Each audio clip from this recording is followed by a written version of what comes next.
So, welcome to the next day of Learn From Watching. This is going to be the mid lane we're reviewing today, and we're going to have a look at two games, one from EU, one from NNA, and we're going to start off with SK Gaming's Captain Twig, who's playing Agni in this first game. Now, for the most part, when you're playing the mid lane, your prime objective is to collect as much farm as possible, get yourself to level 20, and get those items online that are going to help out your team.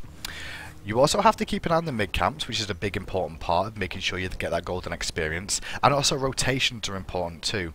Now for golden experience wise, the reason mid's most important for getting this is because they're the ones that have the shortest lane in the game. By the shortest lane, it means that the minions get here a lot quicker. They will reach mid lane before any other lane in this game whatsoever, which means that these guys should technically be the first ones to hit level 5 if nobody interfered with any other lane. They should also be the first ones to hit level 20 if nobody interfered and you just did farm offs in other lanes. You would find the mid laners are the ones that get the gold and the experience first to hit level 20. So at the start in this game, Captain Twig's going to look at rushing the Warlock Sash. Now Warlock Sash is a good item in the mid lane, but you have to play very carefully during the early stages. And as an Agni player, Agni can have good matchups in the early game and bad matchups. His wave clear is pretty efficient overall during the early stages, but it depends who he's against how efficient that can really be. Because he'll be looking to use the Path of Flames for the most part to farm during the early stages to give him effective wave clear. The problem comes depending on who the enemy team is and what he's against in the mid lane. In this game, as an example, he's going to be going up against a Vulcan, I believe, played by Aaron. Now Vulcan is one of these gods that can give a bit of trouble for Agni in the early stages, because with using the Path of Flames to farm, you can put yourselves at a bit of a bad spot when you get into that lane. Vulcan can use his meatball to try and stop you. You're going to take some damage from the turret and also from the backfire from Vulcan, so you have to play it carefully. Now notice how the start works off here. This is a standard start out of every mid lane overall. And an Agni player, you want to make sure the other person who's going to be helping you, which in this case will be the Hunter, is pulling aggro of this buff and is able to get to max distance and continue auto attacking. You then do your Path of Flames through and continue to tank the remaining little bits of damage that you have to bring down the buff overall. So make sure that's how the order goes. Don't pull it yourself, otherwise you're going to take too much damage in the early stages, and make sure you do it that way round and you'll take a little less, which means you'll be in a good spot overall. And on top of that, Twig doesn't have any sustain at the moment. Notice how that went down there. Path of Flames right through the back to the front, so he's got safety of it. But he did eat the meatball, exactly what I was talking about, how this matchup will play out. Now he's looking for harass with auto attacks here. He can do this in the early stages because this is where Agni can thrive sometimes at putting the pressure on, because his wave clear is pretty effective early on. Now you'll see him playing it a little bit more safer. He'll be looking to wait for the meatball to be thrown out, then go for his Path of Flames, because if he gets caught out of position, he could eat a lot of poke.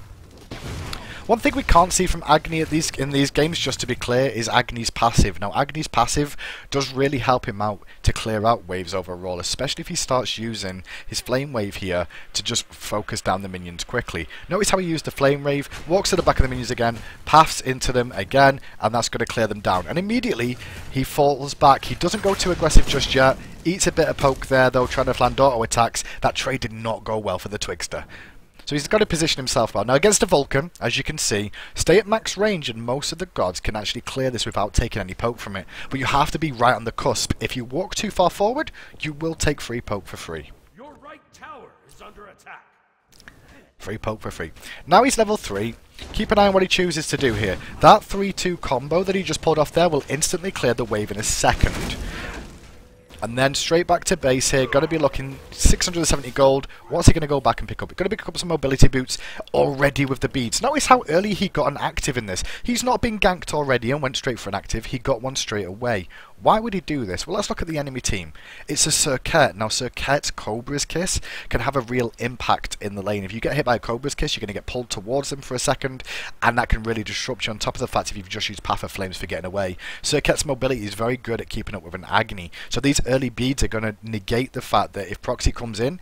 Sorry, it's not against Proxy at all. I'm lying. It's against Adapting. But still, same sort of scenario. There's going to be a special delivery, and if that connects with him, he's going to take a lot of damage from that, get thrown out from... the Flame Wave. So there's a lot of CC on their team if you think about it. Also against a Vulcan, going to be able to try and deal with the fact that you can get knocked up by that meatball. You'll still eat the damage from the meatball, but you won't eat the stun or the knock-up if you can beads at the correct time. So he's already looking against their team composition and already investing into actives early on in this game. Also picked up a ward as well. Note that. Didn't buy any more potions. Didn't buy any potions to begin with because he was rushing Warlock's Ash, but didn't go back and buy potions with his gold. He had the gold for it, but chose not to. Now back to lane one more time. Notice how he's not missed anything in mid lane because his jungler covered for him if there was anything left. But he recalled at the correct time to recall so that he wasn't going to miss any minion wave.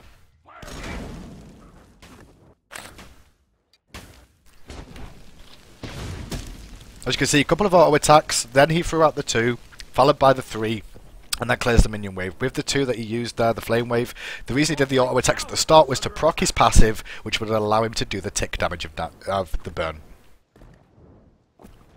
So level 4 should hit level 5 once his buff goes down, as you can see there. Go over, and he's not going to take the red buff this time. I'm not 100% sure why they chose not to give him the red buff there, but he doesn't technically really need it now. He's got his bombs online. And you can see that you can use it to farm because they regen quite quickly. Overall, this will just keep track of it. As you can see on the screen right now, they regen every 20 seconds. Now, every 20 seconds, and they don't cost any mana. That's another key point. So Agni's very, very good at mana sustain on this one. So don't be scared to use the bombs to farm. However, just make sure you time it correctly when you're using these for farm, that you don't go into an engagement without having your bombs available because you were too busy farming with them. If a fight's about to break out, you need to make sure you're saving those bombs ready for it. Now 3 minutes in this game, and we know mid camps are going to spawn as we discussed with all the other roles. About 3:20 they should come online, and you can see the position he's getting himself in now. He's trying to farm out mid lane ready for the engagement, and as a mid laner you're the one that's going to be making most of the calls for the team to let them know which angle they're going for in terms of which side of the mid camps they're going to try and attempt. At the moment he can see that both of these two are going to go to the right hand side, left hand side in your screen if we're looking at the map, and he's got zeros over on this side, so more than likely he's probably going to look over to go to zeros to share these mid camps and do an even split. Let's find out what happens though. Well, the decision is right now, Zero's only level 4, and then he's going to look over this side to pick these camps up for free. And these two, Badger and Captain Twig, are going to try and engage, or at least try and contest this mid camp on this side. Let's find out how this plays out for him now. With the ward that he's got down there, he's going to have vision of this all going on and decide to back away. Doesn't get any experience out of it, but at the same time he knows left hand camps did go down. Now Aero got a little bit more experience than him overall in these camp trades. If we can just find Aero on the map now. He's number 3, 6, and you can see just at his experience bar here, if I show you the mouse, you can see it's just there now. And if I switch over to Captain Twig, Captain Twig's still ahead because of the red buff that he got all the experience from, and also because he farmed a little bit extra. So it's not a big difference in experience, but even though he didn't get mid camps, he's still in the lead in this lane. Notice how he angled his ability there to make sure he hit the turret as well. Try and do that if you can, get the turret down, but always by prioritising the minions more than anything else. Now, he's already forced out mid lane here when he goes for this rotation, if you notice. We'll rewind just a few seconds just so you can see exactly what I'm talking about here. He's already pushed out the minion wave, he killed the turret, and with the pressure from Zeros, Vulcan's on the tower, and he's not going to be able to rotate very quickly here. What's Twig got to actually do now? He's got to sit around and wait for the next minion wave, which he can see on the mini-map is going to be around here, because this is his minion wave. He can see they're there, which means opposite side, exactly the same. So he's got a few seconds, or at least a bit of time before this minion wave even hits middle, let alone needs farming from being pushed to tower. So on the map for himself, his jungle is the red side, so he's the top half. Every single camp here is on cooldown. This one's coming up soon. As you can see here, it's on its way to coming up, but it's not up just yet. So at the moment, he can see there's aggression over in the duo lane, so he considers coming over here, looking to see if he can re-engage, knowing that the jungler was there looking for a gank. So they do get a gank, and Zeros goes up. Notice how he uses the sprint there to get in range. He's got, right now, online, can we see from his bombs in his head? I think he's got 3 bombs online here by the looks of his head. Another trick to Agni's when you're playing against them, if you can see how many bombs they've got around the circle halo here. There's a little halo that flies around at the moment. It's 2, it looks like. Yeah, 2 flying around. There's the first. He doesn't land anything. But look how he gets out. The moment there's no extra fight going on, he immediately disengages. Doesn't waste his time. Doesn't go all the way deep into that fight whatsoever. He's more like, no, Vulcan's here as well. It's a 4v3 scenario. It's not worth my time. We didn't get the gank off. Back to farming we go. But you showed presence. That's the important thing. And you didn't miss any farm either. Look at that. Gets all the farm from that, maybe lost 1 creep overall, not a big thing to deal with, and now he's back to wait for the farm. Now next wave's coming in, he's at 1,000 gold right now, so can upgrade the Warlock's Ash to rank 2 if he's looking to go that path right now. It's quite a lot of poke, but it clears the wave. and immediately retreats. Doesn't stand around trying to poke this Vulcan on the tower. Even though Vulcan's used everything, he doesn't stand around poking. Why not? Well, he's got gold in the bank. He's got plenty of time till the next minion wave comes, because the next minion wave is literally just spawning now. So he's not wasting his time doing that. If he stays here and pokes, fine, he might get some free damage off on Aero. But is there a real reason? Is he going to be able to 100 to 0 Aero right now? Well, if you look at his head right now, he's got one bomb online. One bomb and there's 2s on cooldown. Is he going to be able to kill him? No. Is he going to be able to force him out of lane? Maybe, but then somebody else will come over and rotate. Instead, back to base. There's nothing for him to do. Go back. Goes back, gets rank 2 boots online, beads 2 as well. No, he's very well for the beads 2, so he's trying to get these beads online very, very quickly, because those cooldowns will help him out as well. Get an extra bomb online if he needs to with the 3 seconds, as well as having max beads means that the cooldown is a lot shorter on how often you can use them.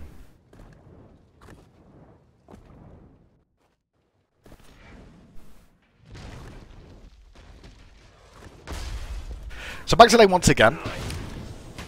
And just to check in with what Captain Twig and Aero's done here, we can see that Twig's got 250 gold. We look at the charts here between the two of them. 3,550 gold, Vulcan 3,520 gold. The difference between the two, however, if we could check in with Aero, is that Aero sat at 1,000 gold unspent. So at the moment, with what Twig's invested into, it's working out for him overall. He's actually put his gold to use right now. So he's actually got a lead of around 600 gold because this is unspent just yet. He's technically got a 600 gold lead for now until the moment Aero recalls, which is now actually. So for the time being, that's why you're looking at Aero recalling back to base before he goes over and probably picks up his blue buff. His red buff, sorry.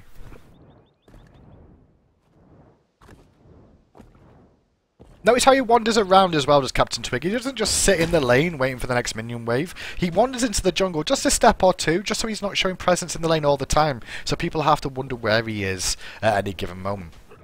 So now he knows Aero's not there. He's going to push this lane in nice and hard.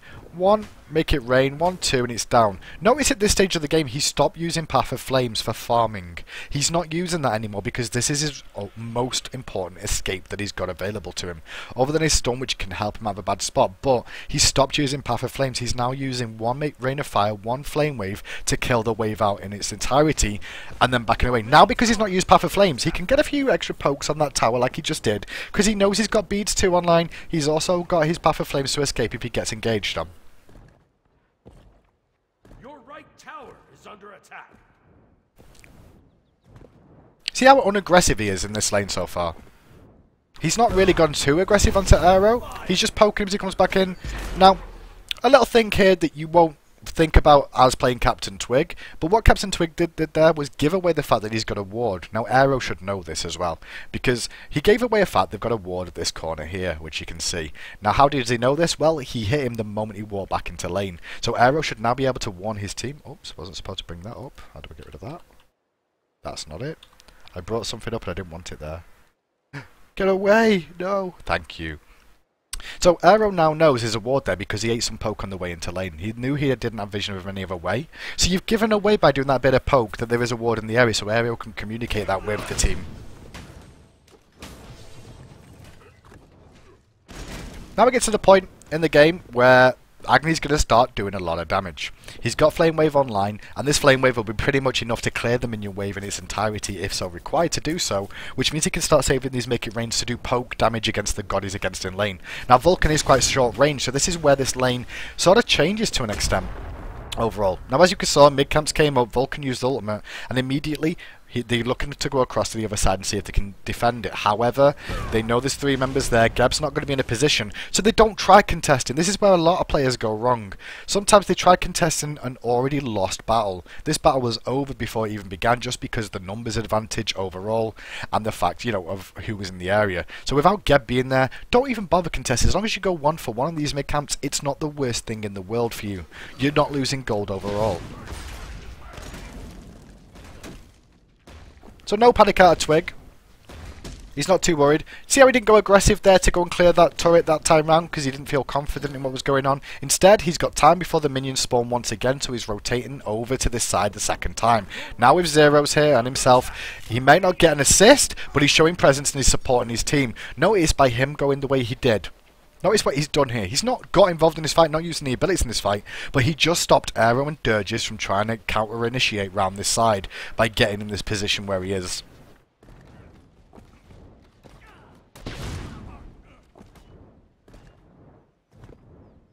And then, after that's over, rotate straight back to lane because there's a minion wave to farm. Doesn't spend his time there all day.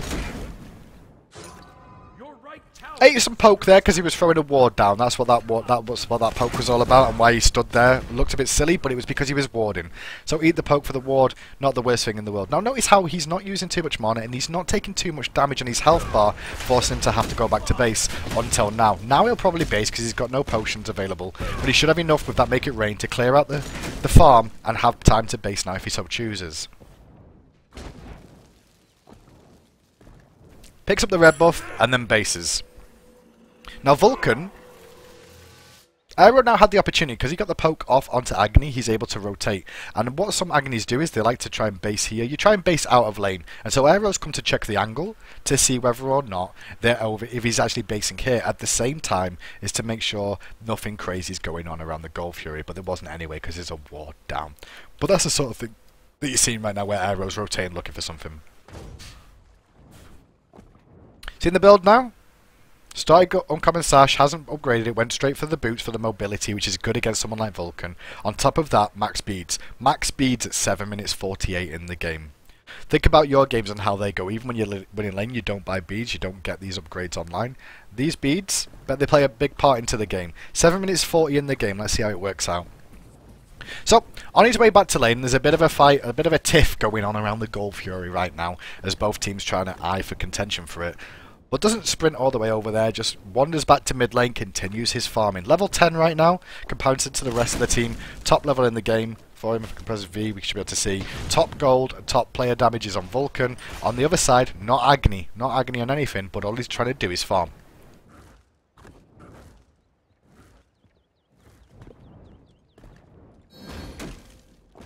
Now he notices Vulcan's gone there. This is the interesting playing that's going on here. He saw Vulcan's gone missing. And he's like, why is Vulcan gone? Instead of going and clearing the wave and being late for the rotation, he considered coming into this fight through the area there and keeping an eye out. He got called that Proxy's coming over, and when you know the solo lane is coming over, you know there's a team fight that's going to initiate the Gold Fury. So he ignores the farm at this stage of the game, because he realises his presence in the team fight is more important. Let's see how this one plays out overall. So not exactly late to the fight, but he's in a good enough position to get a double stun off there, which is going to slow him down. Picks up a kill on Aero, who doesn't respect the fact Captain Twig's behind him. Path of Flames in to close the distance. Make It Rain to force Sturgis into a bad angle more than anything else, or secure the kill if he needs to. Your middle tower is under attack. So far he's managed to pick himself up a kill and assist just from that one engagement. They're still looking for more because they feel they can get some more out of it. Notice this. Did you notice that? Twig could have got aggressive here and looked for the kill. But he's trusting in his teammates finishing it off if they can, or they're going to get out. Instead of going aggressive, what does he do? He cuts off the angle of Proxy coming into this fight. And look who he finds. Proxy. Proxy eats a lot of poke, now he's disengaged from the fight, and this creates the opportunity for the Gold Fury. It wasn't him alone who did all this work, but his decision making in this fight allowed his team to get in a position to be able to do this uncontested for the most part, other than Proxy being here.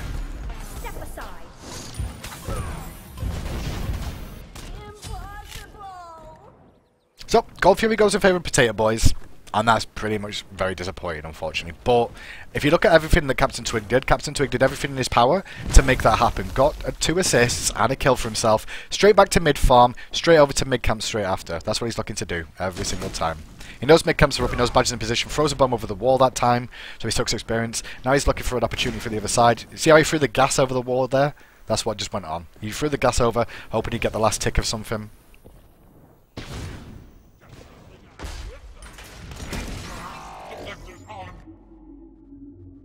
Now he's continued to farm. 966 gold. He hasn't bought a single health potion this game, guys, or a mana potion whatsoever. He's not, if you've noticed, he's not really looked to use anything other than his Flame Wave to clear the minions. He's been using his Make It Rains to, pretty much when he's had the opportunity now, to focus onto Aero and try and poke him down a little bit. Back again, now working on that Warlock Sash. Still only 10 minutes in the game, he's already got Magi's online, full beat, and now he's gone for a Blink as well. Now, Blink, one of the most common things you'll see, but it can be used advantageously just to jump in there, get in deep, and close a gap if needed, or get you yourself out of trouble if the situation arises. We'll see how the Blink pays off for him, though, as time goes on. Throws a ward down once again. Notice the ward placements. He keeps warding in these exact two spots every time he's in mid. This spot here, which covers the angle for the mid camps and also the rotation in and out of the lane. And on the other side of the map as well. He's been warding here all the time where the blue one is right now. But he's been looking for these two wards time and time again. He's not gone for any other crazy wards. He's not done them deep in his own jungle, like over here. He's not done them on this side of the map. If we can spin the camera. Yeah. He's not done them on his side of the map, rather. Over here. And he's not done them over here. He's done them aggressively along the line that we talked about when we looked at the support role yesterday, of this straight line all the way across. But because he's playing from the top, he'll be across the straight line this side of the map. So, Zeros is just taken to the sky there, looking for an opportunity at the red buff. There's no red buff available. Straight back to mid. Keeping his eyes open for what's going on here. Actually waits there for Zeros to get there so he can soak up some experience as well. He could have just instantly flame waved that, but he wanted to see if there was something going to happen off the back of the invade they just made.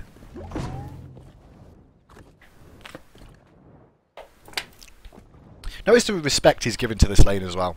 Durgis has just turned up here on Kumbhakarna. He's probably pressed tab by now and sees that Kumbhakarna's got Blink online. And he's not stood all the way up here. Not stood around here thinking he can escape through this area. He's respecting the zone control that Durgis can put out as well as Aero.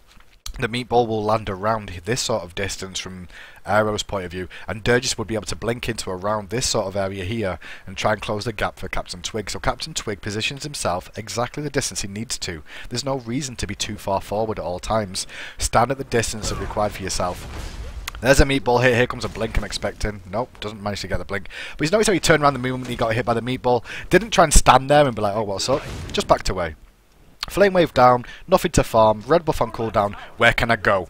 See that? Everything's on cooldown. Everything's dead in the lane. There's nothing to farm in his jungle once again. Maybe the red buff needs to be picked up again, or this back camp. Instead, he realises that his teammate was in trouble and looked to help out in the rotation when he could. He didn't come over the moment this engagement started, because if we press play here, the engagement's already underway. If we check it out right now and I see Zeros over here, we'll zoom out. This engagement's already started, and look at what Agni does. We'll do it in kind of semi-slow motion. He farms the wave, then he comes over. He doesn't immediately leave the lane. He looks, he realises the situation. If you see him on the map, he automatically turned back round again. And like, nope, there's nothing I can do. There's nothing I can do here. Blinks over the wall to just get the red buff. He could have just walked around if he wanted to, but wasn't sure about the timer. Now he farms the back camps. He's not gone all the way over here to try and turn this one around. There's a death. That's it. There's nothing else I can do about it. Goes picks up the back farm instead. He knows Zeros is going to be in lane over there soaking, so he's not taking too much experience away from him. And back to farming mid one more time.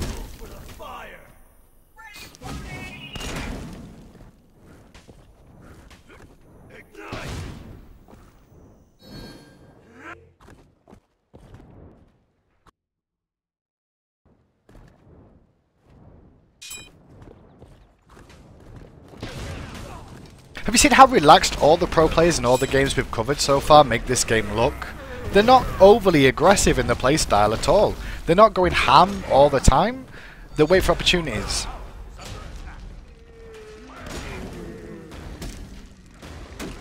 And we'll watch this fight back over time because this was an interesting fight to actually discuss. So, we'll go further back before the engagement even begins. So, as you can see on the map now, he's being pressured by adapting in mid lane on that Mercury. And all he's looking to do is farm out the minion wave, which he'll do with the Path of Flames. It's not Path of Pillar. Flame Wave. Ah, oh, Path of Flames is the other one. I keep saying that wrong. So, he rotates into the jungle because he saw Mercury go that way. He was watching to see if something was going on that side. He knows Vamana was in a bit of trouble. And now he's back to farming again. And here comes the fight. Well, it's Badger who gets caught out of position. And Captain Twig steps aggressive to put the poke back onto Aero and force him out of the engagement. That's all he was looking to do there. He wasn't trying to all-in Aero here. He was trying to just force him away from Badger. But by him stepping forward to support his teammate, now it's Twig who's in trouble. But thankfully, he didn't use his Path of Flames to try and close his gap to close him down. Didn't use his stun on Aero there. Just forced him out with a single thing. Immediately uses that Path of Flames to escape. Groggy Strike's going to connect, but the stun deals with that immediately thanks to the combustion, so the Noxus fumes coming out. Forcing the stun, nice poke onto Durgis, throws out the flame wave, That connects too. Now he's just throwing autos. Notice this as well. He's not running forward here to try and keep throwing auto attacks. He stays at a safe range. Why? Everything's on cooldown right now. He's not going to be able to do anything other than just throw out a single rain fire or auto attacks to bring Durgis down. He's not going to chase in because he's got the threat of aero and the zone control that he puts out. Still supports his team though when he can. Manages to pick himself up this kill. Look at his positioning as well. Right now.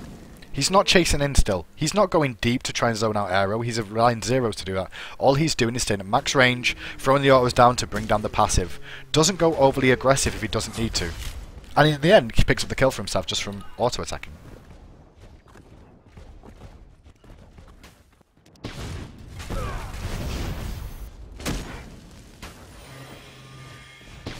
Okay, this is a really good little fight to talk about. This little skirmish here is fantastic between these two. And the reason we'll discuss why it's fantastic is because this is the first time we see Captain Twig go aggressive at an opportunity. He knows the support just went down.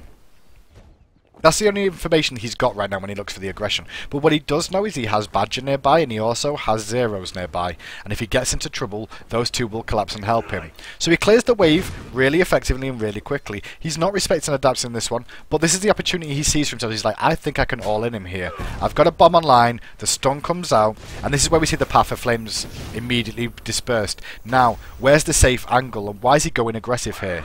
Pause. He's going for the path of flames right now. Now the reason he's doing this is because Aero's natural path of escape will be back towards the tower. That's his best escape he can really do. The other option for Aero to do is to come through the jungle. And by using Path of Flames here, he's trying to force Aero into this zone of danger, basically, which is where Zeros is. So he's got the opportunity of backup of his teammate. If he forces Aero the wrong way, this is a free kill. If he doesn't force him the wrong way, he still feels he can burst him down. And this is exactly what goes on here. So he uses the Path of Flames, so Aero's eating damage from those flames already. He turns looking for the extra damage. You can see the tick damage is still going on. Auto.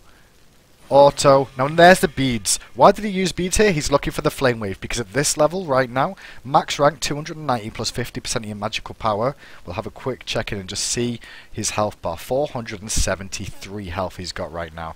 And this does 290 plus physical power plus the dot damage, a couple of more auto attacks, and if he gets one more bomb off cooldown thanks to using these beads, he's going to be able to bring down the target no problem, or at least force him out of lane, make him miss a full minion wave of experience, and allow some free tower pressure. Unfortunately though, the Path of Flames misses. Flame wave, Path of Flames, come on Hindu. Flame wave misses, and that is the disengage that comes out after it overall. Notice how Badger was there to support as well because he saw an opportunity.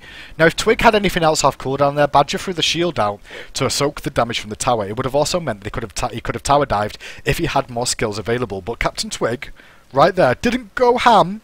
He didn't go under the tower and keep going for it because he knew Aero was low on health. He respected the fact that he was on full cooldown, he wasn't going to get anything else out of it. And in the end disengages. Disengages and just lives to fight another day. By doing that, he gets some free tower pressure on. A little bit of gold wasted to the tower, overall. Blink over the wall from Captain Twig, we're looking for mid-camps, but they're on cooldown because one of his teammates already did, Adapting already did them from the Potato Boys. Back to farming mid once again.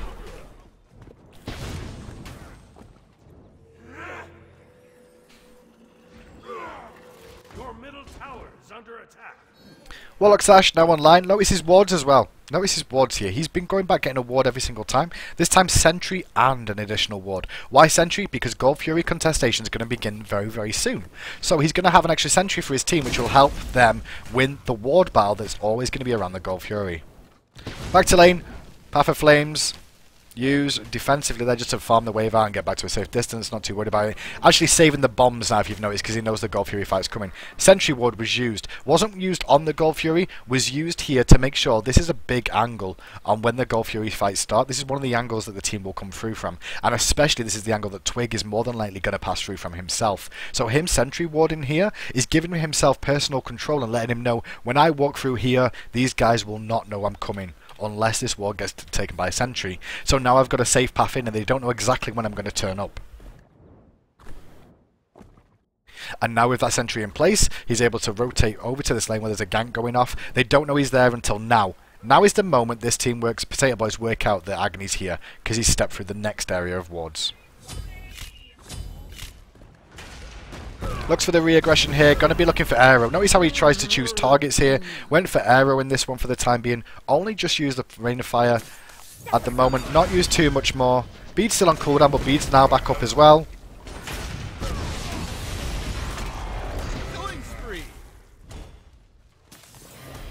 Buying time for his team in that engagement for the most part. Only Path of Flames in when he's really looking for a kill. Every single time. Look at the beads usage. Remember that? 50 minutes in the game, max beads. What does it give you? It gives you this opportunity right now that you're going to see on your screens. So Proxy's going aggressive on Captain Twig. He's already used the beads there. We'll just need to rewind a little bit back. Dashes him. Drops to Make It Rain. Then he pops beads. Now the beads are used here to try and get him out of the CC if Kumbhakana goes for it, so he can try and escape to the outside skirts. You'll see him rush over to this side to try and escape the Vulcan Bomb. On top of that, by popping the beads, he's also instantly refreshed his cooldowns of the Noxious Waves. Flame Wave's going to be back up, and it's going to be the Flame Wave that helps to secure the kill here overall and keep the damage going. Now he's kiting around because he knows Proxy's going to be after him, and he's trying to buy himself as much time as possible for the escape. Still not scared to bait back in here. Still has a bomb available. Doesn't mind going down if it means his team can clean up even more kills. So when he jumps in, make it rain on himself, dash away. GG, well played, Captain Twig. He lives and he picks up another kill for his team.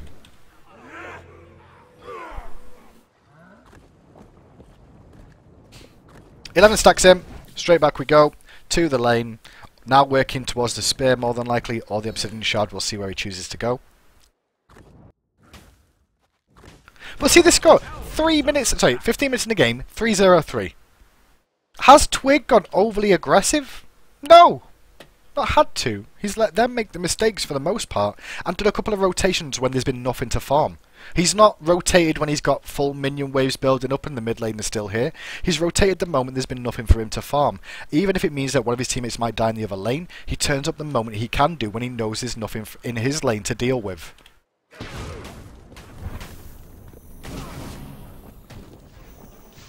Your middle tower is under attack.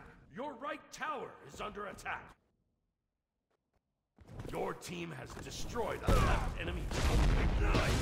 Back to mid again. You notice he wandered into the jungle, wandered back out of the jungle. Now mid camps are up again. Groups up with zeros here. Throws down the ward there. Once again, this is an aggressive ward. All his wards have been aggressive apart from that one sentry, which was his exit strategy.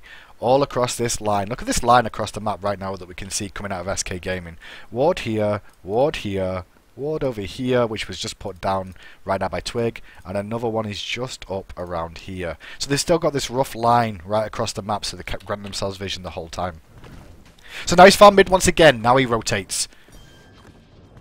The moment he realises he's not going to get anything, back he goes to mid lane. He doesn't want to miss anything. But now it's Gold Fury time. Look at where the minions are right now. He was rotating back towards mid lane, but the call for Gold Fury came out, and he realises he's not going to miss anything in the lane first of all, and his team's in a good position. Is the sentry still online before we come into discussing this? Yes, it is. So he's still got a sentry ward behind him, which means he knows his escape path is viable, and if anyone does try and flank round, they've got a ward here covering it.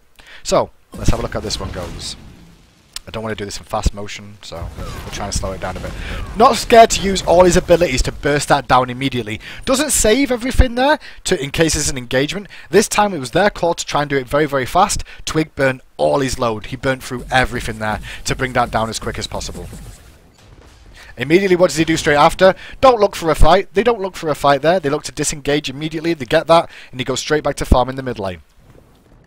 Checks out this camp to see if the mid camps are up. Jolly good show. Get mid camps as well. Job's a good one. Level 17 right now he is. Level 17. Look at the level difference between everyone right now. Highest in the game is Captain Twig in this game. And his item build, beads. He went beads first and still got level 17. Now beads is a really good defensive item, and if it used properly, it really pays off for you.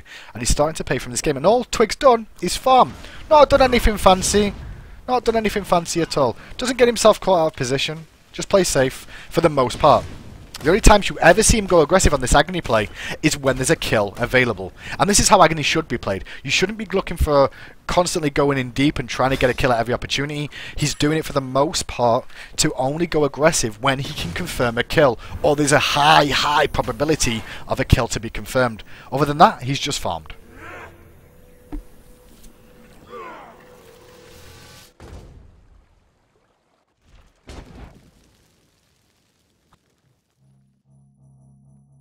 So, Spear online, so his damage has just gone up once again, giving him the extra penetration.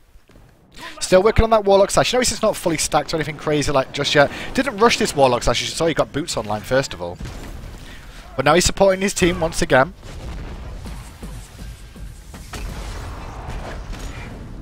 See his positioning here.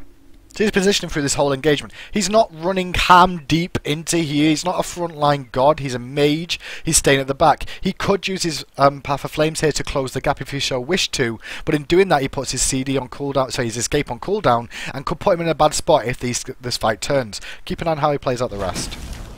Still stays at the back, not rushing in. Clears the turret with his Flame Wave. Not too scared of doing that. And now he positions himself out at tower range. He's not diving in just yet. Supportive. Look how supportive he's being right now. He realised Sun Touch is there. Uses a stun at the same time as escape for a reposition. See how he did that? Could have just dropped bombs onto Sun Touch's head, but Sun Touch probably would have jumped away instead. What he did was to just put down the Noxus Fumes to support his teammate, Path of Flames through it to throw out the stun onto him, but also, when he used this Path of Flames, he didn't use it aggressively here. This was used as a defensive positioning for himself as well. It wasn't used for aggression. This was for safety in his positioning. Now he's once again at this nice safe distance. Doesn't stick around that area. Doesn't feel confident in this area from where the teammates are coming. Rotates back to middle lane. He's not going to continue going around, he'll just do a loop back round. So far in this fight, all we've seen Captain Twig do was kill a turret and stun Sun Touch. Now he's back in the fight one more time, and look at the positioning he's in now. If he would have stuck around this area, he would have been following this chase back round, because this is where he was a moment ago. Sorry, he was here a moment ago, let's get it right. He was here a moment ago with the stun. He could have chased back in him, come back through here around the back, but it puts him in a bad spot. Instead, he does a full loop, thinks about things, and look at this positioning to help out his team. Thank you very much. My name is Agni. I'll pick up these kills. Notice he uses Path Flame aggressively there because he knows he's going to get a kill. Throws out a Flame Wave on to Durgus there just for good measure. Not going to actually work, but played it safe, and now he's 4-0-5. Has he done anything crazy? Has he gone balls deep? Only times he's gone balls deep is when he's got like a 90% chance of getting a kill, if you can see it. 2 towers down in mid lane. Back for the mid camps. Game's looking good for the Twig.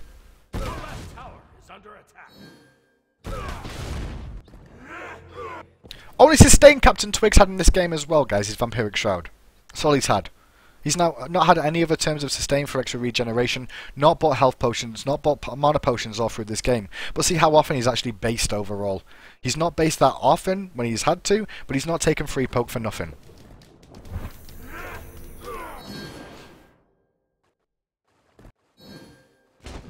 $1,500 gold, back to base, Combat Blink online now, so he can use it if he does get himself caught out in a bad spot. Another Sentry Ward, another Ward, and now working towards either Book of Thoth or Soul Reaver. Probably than likely going to be Soul Reaver, I suggest, in this situation. We'll see if I'm right. I'm back to mid lane farming once again. Waiting for the minion wave, clears the minion wave out, as you can see there. And he's now level 20. Check in at the stats now. Level 20, these kills have helped him out to get there, obviously, but also his farm. Highest gold in the game as well. Actually, no, second highest, I think. Oh, he's not highest gold in the game. Or is that stat even, not even showing properly? Top gold for mana, is that right? Maybe it is, and I'm just reading wrong. Yeah, he is. No. It's wrong. It's wrong. Ignore that stat. Ignore that stat. But he is top gold right now and the highest level in this game.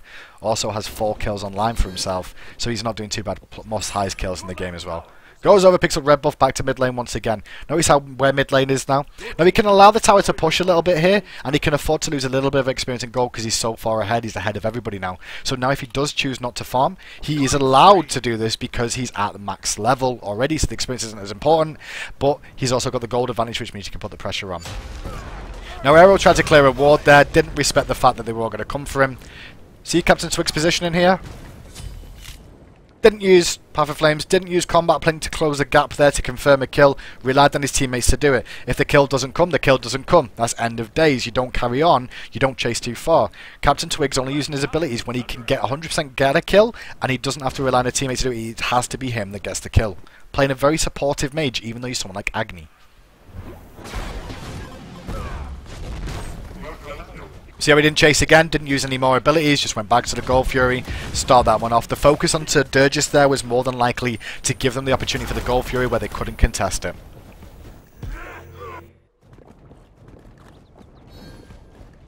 So he considered basing there, but he knows these mid-camps are up, so he's going to stick around for them as well. Still not scared to soak experience wherever he can and gold. Was going to base a little bit earlier, but now he's looking for a little bit of farm if he can find it, but he realises a fight breaking out on Maniac. Turns up at the right time. Let's look at his positioning. Not diving in just yet.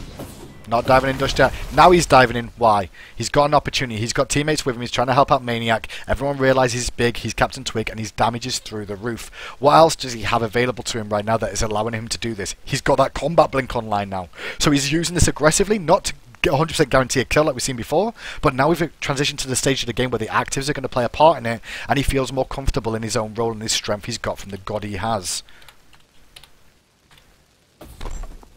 So, Flame Wave's in, lots of aggression onto Aero, allows Maniac to actually have a target to kill, not necessarily just die, which was the initial fight that was going to break out anyway. Looking for the aggression if he can find it here. Instead, look at this! Look at this! He could have gone all the way in. No, he's going to do the combat blink. But he was looking for the combat blink over the wall, which he finds. Going to eat the Vulcan ult to the face, though, but it's not too much damage. And immediately when he gets hit by that, he backs away. He blinked in, looking for the kill onto Aero, but didn't actually find it. But now, turns back around, looking for the fight again. One, make it rain, that should be all she wrote for Aero, and that surely is. No, he dodges it! Oh no! Twig, play! Trying to make a good play out of you there, and it didn't show. Uses the beads. Beads is going to make sure he doesn't get rooted first of all, or yawned if Dirge goes root yawn combo. At the same time, now that he's used those beads, everything's back off cooldown apart from this flame wave. Now he's looking for the re-aggression. Dirge has used a lot of his abilities already. Yawn comes out, defensive again now. He went aggressive and supported Maniac, and look how this fight's turning out for his team if you notice on the map. It's 1-0 in their favour right now. He's not continuing to go aggressive because he's low on HP. He's got no cooldowns, he's got no actives for safety, so he's not going to go diving in. Get himself an assist though, cheeky assist. And as you see there, Bart's rampaging it up.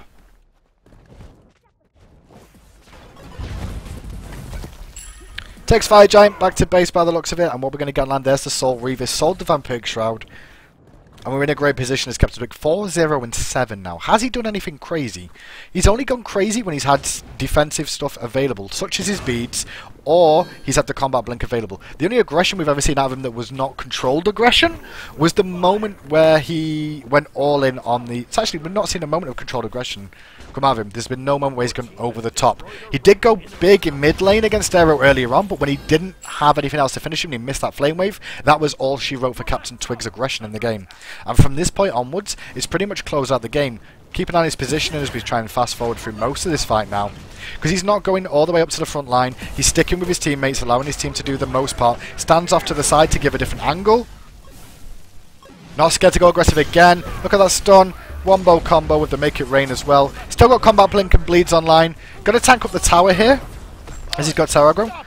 But I say he just backs away again. Once he's on full cooldown, doesn't continue going in with auto attacks and stuff because he's got nothing. Backs away, gives someone else tower aggro, waits for his cooldowns. Isn't diving in over here because he's got nothing available for him. He's waiting patiently for his cooldowns to come back up, allowing the rest of his team to do their jobs and the roles they've got as well. Notice this, the moment he gets Flame Wave, Pillar of Flame back up, he's ready to fight if he needs to. If he's got Rainfire, he's looking for it.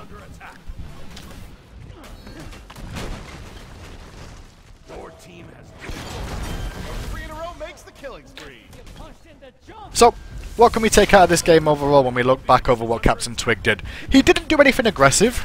He went for quite a greedy build at the start, rushing for that Warlock Sash, transitioned in the end to going for the boots though. Didn't buy any potions, bought plenty of wards, including sentry wards as well, and only rotated when the opportunity presented itself. Didn't miss any farm in the mid lane whatsoever, if you notice. He was always there for his minion waves farm, and then recalled or then went back to base to buy items or rotate to help his teammates. When he did rotate, he didn't use absolutely everything unless he could 100% confirm a kill, or at least 80-90% confirm a kill. That's when he started looking at the rotation, that's when he started to use everything he could, position himself at the back of a team fight, not going too deep in, and that's pretty much how Captain Twigs played the whole of this game out. And in the end, finishes on the scoreline you see on your screen now of 4-0-10, and when you think about it, it's not like he went super aggressive and made the biggest plays for his team overall. He just did his job of a mid laner. Farm, get gold, and close out the game. And with that, we'll bring these end to episode part 1 of Learn from Watching Mid Lane. We'll be back with part 2 when we look at NA scene soon. We're going to have a look at another Agony game just as a different deterrence, and that's going to be played by Horrywwind. That'll be back